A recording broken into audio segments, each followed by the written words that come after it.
All right, Matt, your weather word today, I think it's appropriate, fitness. We all want to think about our mental fitness and our physical fitness, and it's always a good reminder to keep that front of mind. Right, absolutely. And today's, 40-degree temperatures certainly helped our mental fitness, right? A lot of people out and about trying to walk through the sidewalks that were plowed and some that were not. But you know what? We're getting there.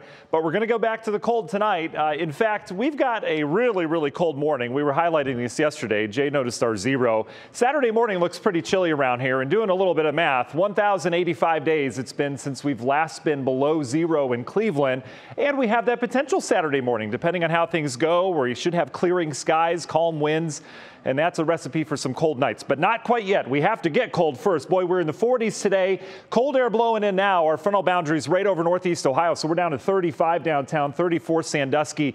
Meanwhile, holding on to the 40s down to the south and the east. It's coming on a gusty wind. We've seen gusts over 20 at times out towards the west, putting a little bite to the wind chill there, back into the 20s. All of us will fall into 20-degree and then teens for wind chills tonight. You can see how we have the downward trend here. 10 o'clock, we're talking 16 feels like temperatures. And tomorrow morning, it's going to be a rough bus stop, rough commute to work.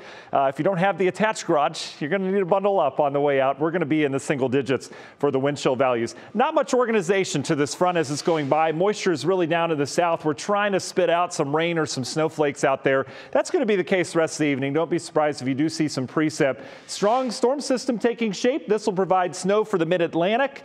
We're in between that and some lake effect kicking up, and that lake effect will be really our main concern with the cold air as we go into our Thursday. But you can see that frontal boundary much, much colder to the north and west of us. Temperature change over 24 hours, some 35 to 40-degree difference coming on in. Chicago, areas of the central Midwest dealing with much, much colder air. And you put some numbers on it. We've got temps that are falling, but you factor in the wind, and that's the real number here, feeling more like minus 28 right now at International Falls, the icebox of the country, and that cold air is coming our way. So if you're planning on getting on out this evening, no weather problems unless you head down to the south. We might have some light snow developing with that system that glides down to the south. Here comes our lake effect setting up tomorrow. If you have plans to perhaps get out on area park benches and do some fitness once again, you really are going to enjoy yourself because we're going to have sunny skies to the west, but that lake effect snow we'll need to watch. And as we go through time, eventually that lake effect will start to wind down.